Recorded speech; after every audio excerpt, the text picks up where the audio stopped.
caught our review of Bowers & Wilkins 801D4 signatures, you know that we kind of loved them. And while we were really sad to see them go, the special edition 705 S3 signatures have come in to take their spot, so we could find out just how close, I don't know, the new signature bookshelves could get to, say, a pair of $55,000 speakers. Retailing for less than a tenth of the price of the 801 signature, the 705 signature gets upgrades to the original 705's crossover, binding posts, suspension system for the woofer, and a new grille for the decoupled tweeter, which is said to improve transparency.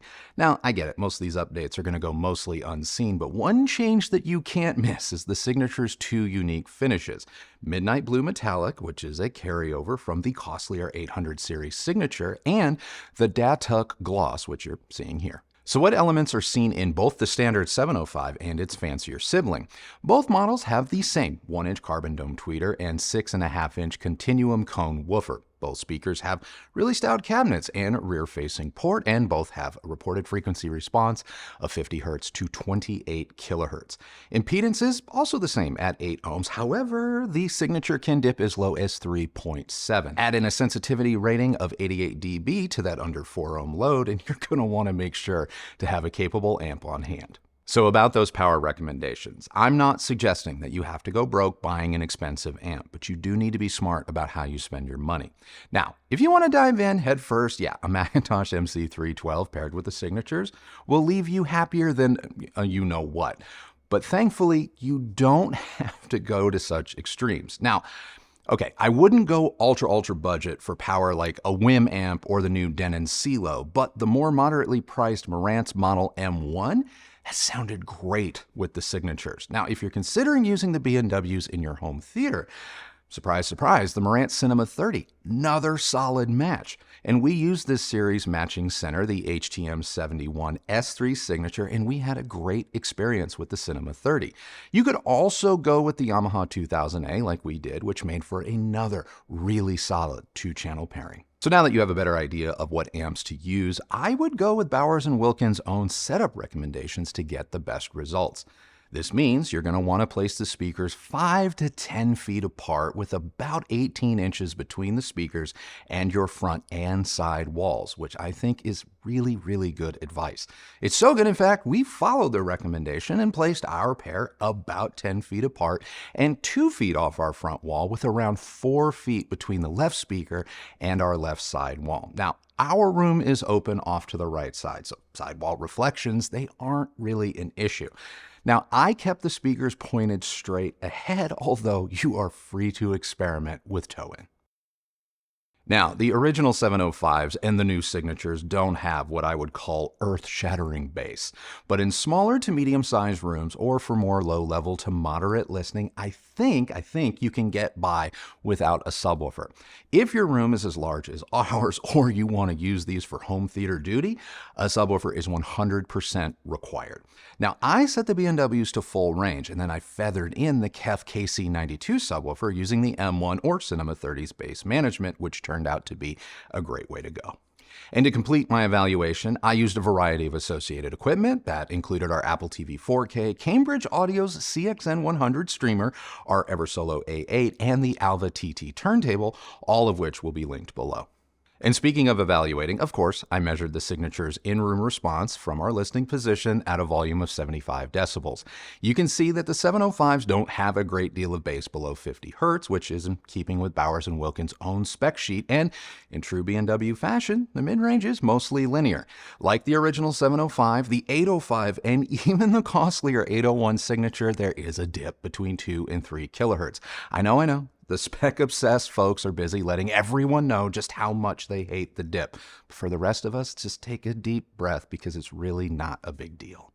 What I found most interesting, though, about the 705 signature's response was its treble.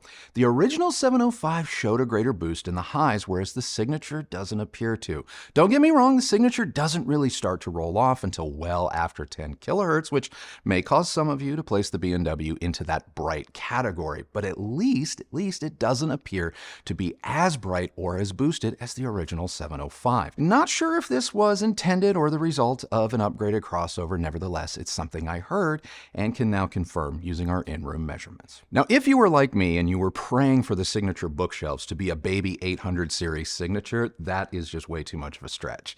If you want the 800's more transparent, effortless sound and room-defying scale, you better grab your checkbook and your ankles. But if it makes you feel any better, I have a sinking suspicion I would be saying the exact same thing about the 805 D4 signatures. The 801 D4 signatures, they're just in a class all their own. But hey, that doesn't make the 705s bad. You know what they say, sometimes ignorance is bliss. So just stay ignorant, my friends, and you'll be just fine. Unless you are doing some serious in-room A/B testing, I wouldn't even worry about it. Pair the 705 signatures with a good amplifier and a sub and enjoy all of that extra money still left in your bank account. But getting back to reality, even without a subwoofer, these speakers sound incredible. Few speakers, if any, sound like a B&W. And like all Bowers & Wilkins loudspeakers, the 705 signature, it's not a textbook linear or neutral speaker. There's a unique sense of emphasis throughout the speaker's response that results in music sounding right, yet unique among its peers. The B&W sound, it's just a little bit hard to pin down. It's not warm, lush, or romantic like, say, an older Denton from Wharfdale. And I also wouldn't describe it as cool, lean, or brash like B&W's previous generation 600 series.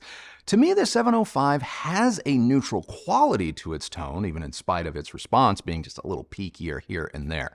Of course, some listeners find B&W too bright, and while I personally don't feel that way, there's definitely a world where I would not blame someone for having that opinion. As with anything, your setup and placement tweaks such as toe-in will greatly affect the speaker's sound. Vocals and mid-range leaning instruments like acoustic guitars and the middle to upper registers of upright or grand pianos, they sound brilliant and realistic through the 705 signatures. There's just a quality to the speaker's sound that it feels more live and present without being shouty or forward.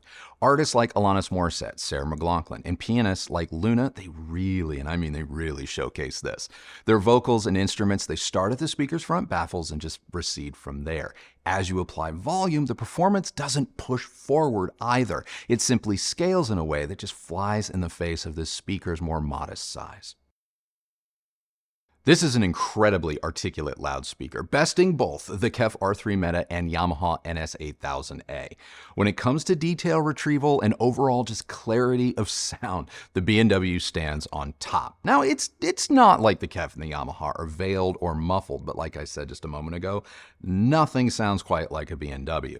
The 705 signature, especially when compared to similarly spec'd rivals, really illustrates this. But it's not as if the B&W's detail rests solely on the tweeter's shoulders. Despite the presence of a dip in the speaker's response, the sound is very coherent from top to bottom. There is just the right amount of emphasis at the extremes that give the speaker a greater sense of air and decay to all notes and lyrics that can be very hard to live without once you've heard them. The 705's decoupled tweeter isn't as airy or as effortless as the Diamond one found on the 800 series, but within its class, it ranks among the best. I left these speakers pointed straight ahead and never found the top end to be fatiguing.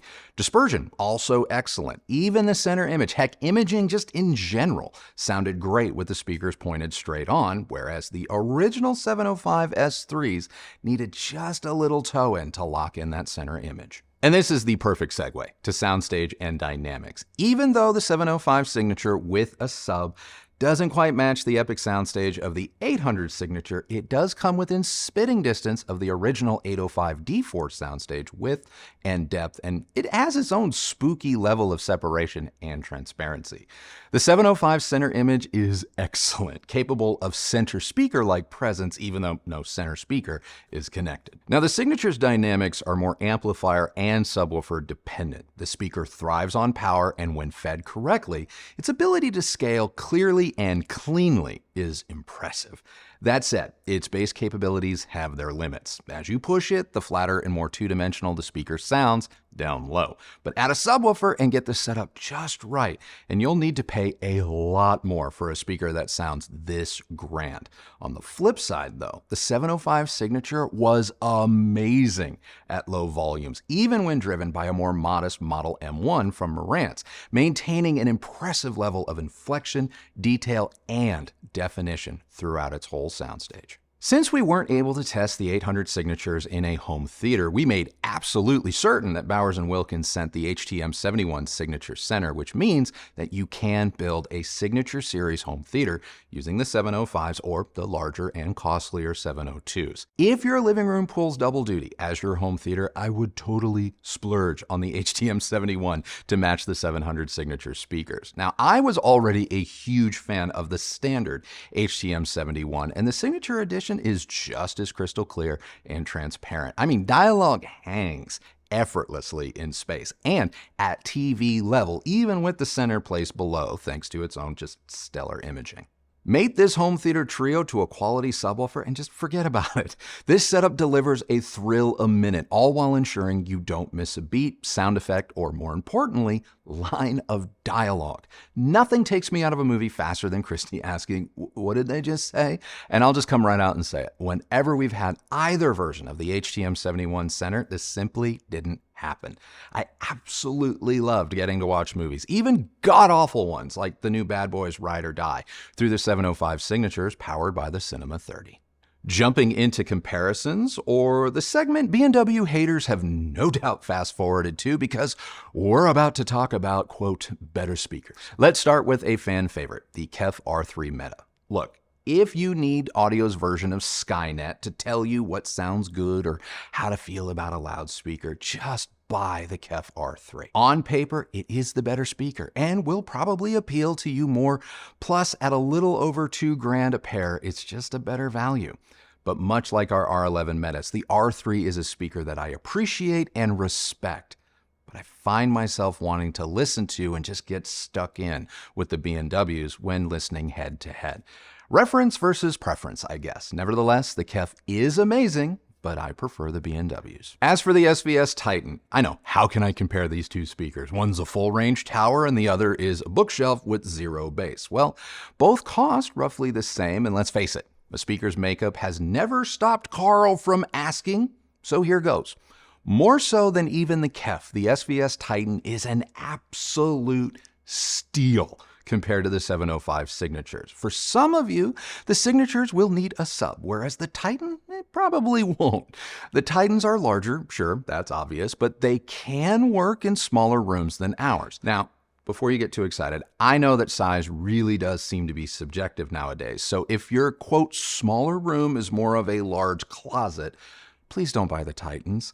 That said, if you're on the market for a similarly priced loudspeaker that has been voiced to captivate and tug at your emotions rather than wow you with textbook neutrality, the Titan is actually really similar to the B&W and a speaker I would steer you towards, especially if you're on the hunt for a more full-range sound. But if things like, I don't know, build quality, finish quality, not to mention pedigree, if those things matter to you, the SVS cannot hold a candle to what B&W has done here with the Signature.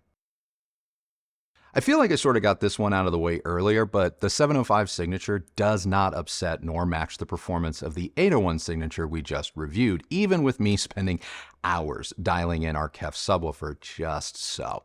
The 801 Signature is special and likely without equal within the B&W family of products. Still, not ashamed to say, when we had these speakers on our Macintosh gear and our sub dialed in using Mini DSP's SHD and some filters I created in Room EQ Wizard, the 705 got within, I'll say, about 75% of the 801 for way less money. But what you really want to know is, should you spring for the Signature Edition or save your money with the 705 S3? I don't have the original 705 S3s anymore, so I wasn't able to do a direct head-to-head, but I do have my review notes and measurements. On paper, there isn't a huge difference in the speaker's overall capability until you get to the treble. The new Signature appears to be more refined and less boosted up top, so if you want a B&W that may be less forward and that may image just a hair better, be prepared to pay more for the Signature. Any speaker is going to have a hard time following the 801 signatures from Bowers & Wilkins, let's face it. Less of all, a bookshelf. But I got to admit, the 705s, they impressed me. Now, I get it. The two speakers, they're not the same, but the 705 still gave me a sense of what I found so captivating about their larger and just more expensive brothers. And say what you want about Bowers & Wilkins. Seriously, I can't stop you at this point, but if the past few months have taught me anything, it's this. There are some speakers that you're just going to analyze, and then there's others that you're really going to want to listen to. And it should go without saying, but the 705 S3 signatures are the latter, and that's what makes them great. So that's it. That is now my take on Bowers & Wilkins 705 S3 signature bookshelf speaker. What'd you guys think? Let me know. Sound off in the comments below. And if you have a more specific question, or maybe I left out a comparison that would really benefit you, be sure to also leave that down in the comments below, because you never know. It could end up in next week's Unplugged, where we will also hear what Christy thought of the B&Ws. Until then, if you like this video, please do give it a thumbs up, like, and subscribe. Be sure to ring that bell so that you're notified when new videos come out. If you use any of the links that Christy has left for you down below, that is a great way that you have continued to show your support for this channel and the work that we do here. And both of us thank you very, very much for doing that. Follow me on Instagram at recoveringaudiophile, and that is it for me today. So remember, the only person who has to like the sound of your system is you. So happy listening, everybody. Thank you so much for watching, and we will see you on Friday with a brand new Unplugged. Until then, take care. Have a great rest of your day. Bye.